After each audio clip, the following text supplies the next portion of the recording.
जय श्री राधे कृष्णा। आप सभी का स्वागत है आपके अपने YouTube चैनल भक्ति की बातों में। देव गुरु बृहस्पति को बुद्धि और शिक्षा का कारक माना जाता है। गुरुवार को बृहस्पति देव की पूजा करने से धन, विद्या, सम्मान, प्रतिष्ठा और कई अन्य मनवांछित फल की प्राप्ति होती है। धार्मिक ग्रंथों के अनुसार गुरुवार को भगवान बृहस्पति की पूजा का विधान है। गुरुवार के दिन व्रत और कथा सुनने से घर परिवार में सुख समृद्धि बनी रहती है। आइए सुनते हैं गुरुवार की कथा के अनुसार प्राचीन काल की बात है। किसी राज्य में एक बड़ा प्रतापी और दानी राजा राज करता था। वह गुरुवार को व्रत रखकर दीन दुखियों की मदद करके पुण्य प्राप्त करता था, परंतु ये बात उसकी रानी को अच्छी नहीं लगती थी। वह ना तो व्रत करती थी और ना ही दान पुण्य में विश्वास रखती थी। इतना ही नहीं, वह राजा को भी ऐसा करने से मना करती थी। एक समय की बात है, राजा शिकार खेलने के लिए वन गए। घर पर रानी और दासी थी। उसी समय गुरु बृहस्पति देव साधु का रूप धारण करके राजा के दरवाजे पर भिक्षा मांगने के लिए आए। साधु ने जब रानी से भिक्षा मांगी तो वह कहने लगी कि हे साधु महाराज, मैं इस दान पर पुण्य से तंग आ गई हूँ। आप कोई ऐसा उपाय बताएं जिससे कि सारा धन नष्ट हो जाए और मैं आराम से रह सकूं। इतना सुनकर बृहस्पति देव ने कहा कि हे देवी, तुम बड़ी विचित्र हो। संतान और धन से कोई दुखी होता है। अगर अधिक धन है तो इसे शुभ कार्यों में लगाओ। कुमारी कन्याओं का विवाह करवाओ। विद्यालय और बाग बगीचे का निर्माण कराओ, जिससे तुम्हारे दोनों लोग सुधर जाएंगे। परंतु साधु की इन बातों से रानी को कोई खुशी नहीं हुई। उसने कहा कि मुझे ऐसा धन की आवश्यकता नहीं है जिसे मैं दान दूं और जिसे संभालने में मेरा सारा समय नष्ट हो जाए। तब साधु ने कहा, अगर तुम्हारी ऐसी इच्छा है तो मैं जैसा तुम्हें बताता हूँ तुम वैसा ही करना। गुरुवार के दिन तुम घर को गोबर से लीपना, अपने वालों को पीली मिट्टी से धोना, राजा में कहना कि हजामत बनाने को, भोजन में मांस मदिरा का प्रयोग करना, कपड़े धोबी के यहाँ धुलने देना। इस प्रकार 7 बृहस्पति करने से तुम्हारा समस्त धन नष्ट हो जाएगा। इतना कहकर साधु रूप में बृहस्पति देव अंतर्ध्यान हो गए। साधु के अनुसार कई बातों को पूरा करते हुए रानी को केवल 3 बृहस्पति ही बीते थे कि उसकी समस्त धन संपत्ति नष्ट हो गई। भोजन के लिए राजा का परिवार तरसने लगा। तब एक दिन राजा ने रानी से बोला कि हे रानी, तुम यहीं रहो, मैं दूसरे देश को जाता हूँ, क्योंकि यहाँ पर सभी लोग मुझे जानते हैं, इसलिए मैं कोई छोटा कार्य नहीं कर सकता। ऐसा कहकर राजा दूसरे देश को चला गया।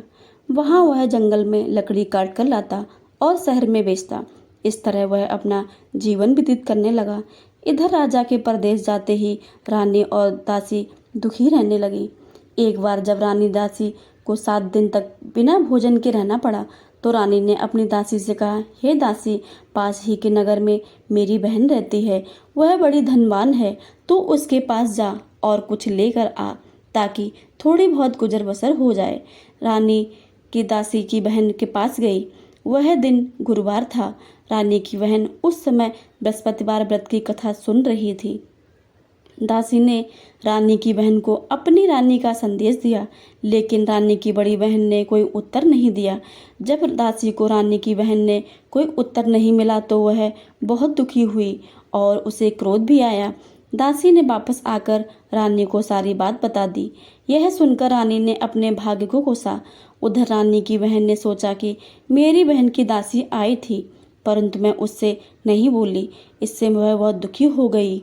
कथा सुनकर और पूजा समाप्त करके वह अपनी बहन के घर आई और कहने लगी, हे बहन, बृहस्पतिवार की व्रत का कर रही थी, तुम्हारी दासी मेरे घर आई थी, परंतु जब तक कथा होती है तब तक मैं ना तो उठती हूँ और ना ही बोलती हूँ, इसलिए मैं नहीं बोली।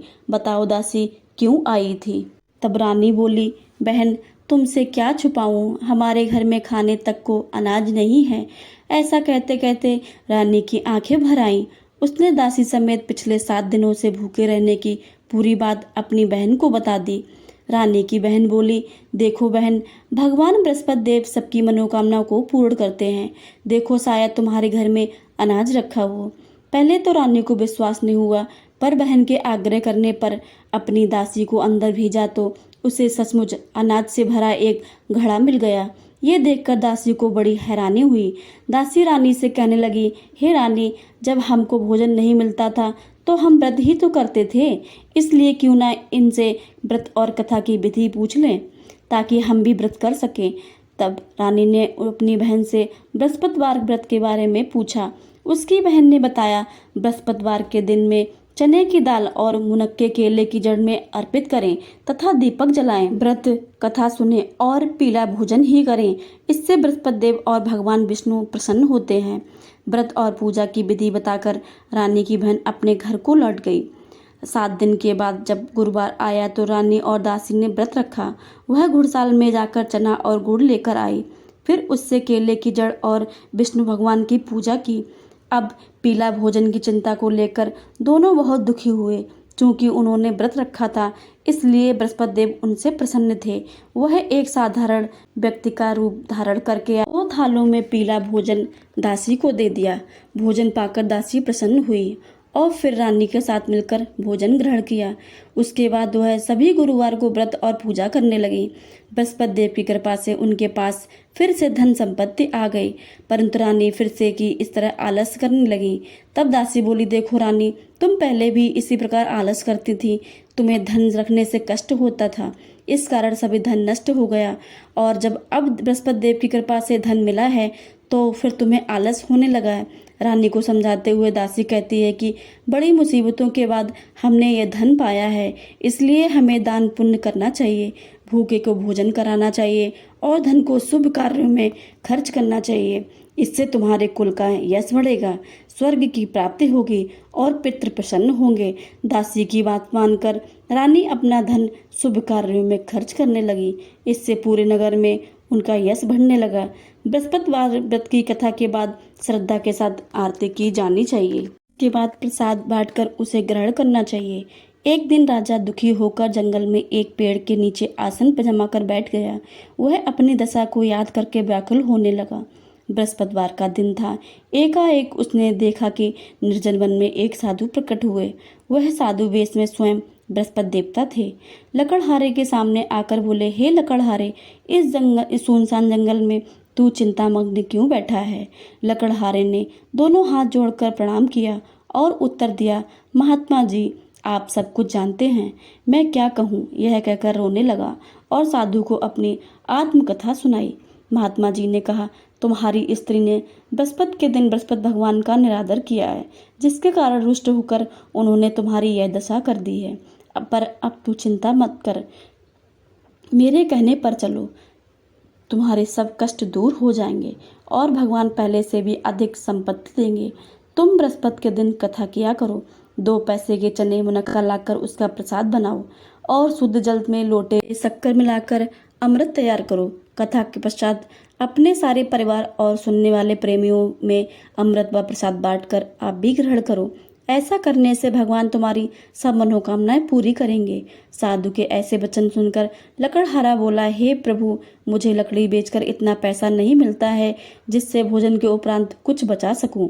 मैंने रात्र में अपनी स्त्री को व्याकुल देखा है, मेरे पास तो कुछ भी नहीं है जिससे मैं उसकी खबर मंगा सकूं। साधु ने कहा, हे लकड़हारे, तुम किसी बात की चिंता मत करो। बृहस्पति के दिन तुम रोजाना की तरह लकड़ियां शहर लेकर जाओ। तुमको जो दुगुना धन प्राप्त होगा, जिससे तुम भली भांति भोजन कर लोगे तथा बृहस्पति देव की पूजा का सामान भी आ जाएगा। इतना कहकर साधु अंतर ध्यान हो गए। धीरे धीरे समय व्यतीत होने पर भी वही बृहस्पतिवार का दिन आया। लकड़हारा जंगल से लकड़ी काटकर किसी शहर में बेचने गया। उसे उस दिन और दिनों से अधिक पैसा मिला। राजा ने गुड़ चना आदि लाकर गुरुवार का व्रत किया। उस दिन से उसके सारे सब कलेश दूर हो गए।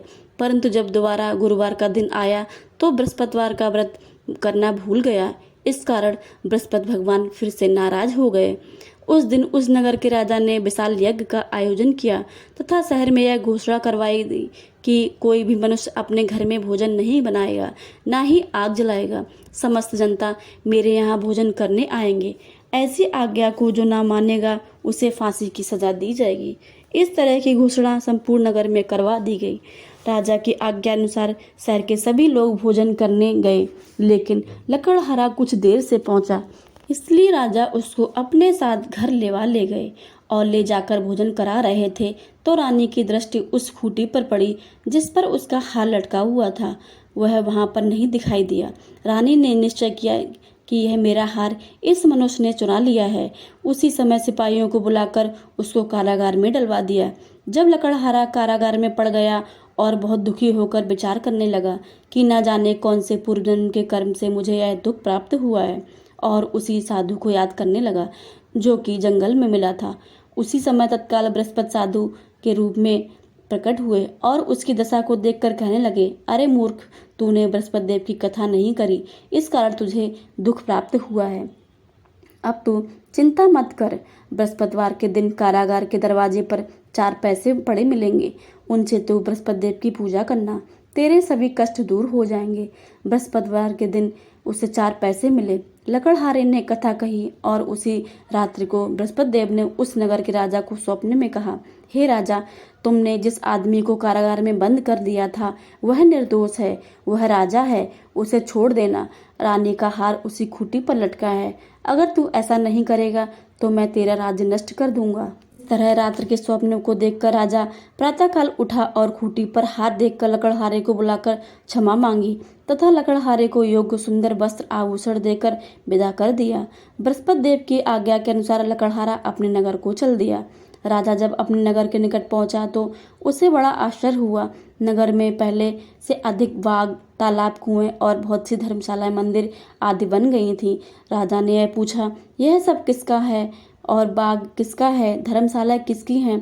तब नगर के सब लोग कहने लगे कि वह रानी और वांदी के हैं। तो राजा को आश्चर्य हुआ और गुस्सा भी आया। जब रानी ने यह खबर सुनी कि राजा आ रहे हैं तो उन्होंने बांदी से कहा, हे दासी, देख राजा हमको कितनी बुरी हालत में छोड़ गए थे।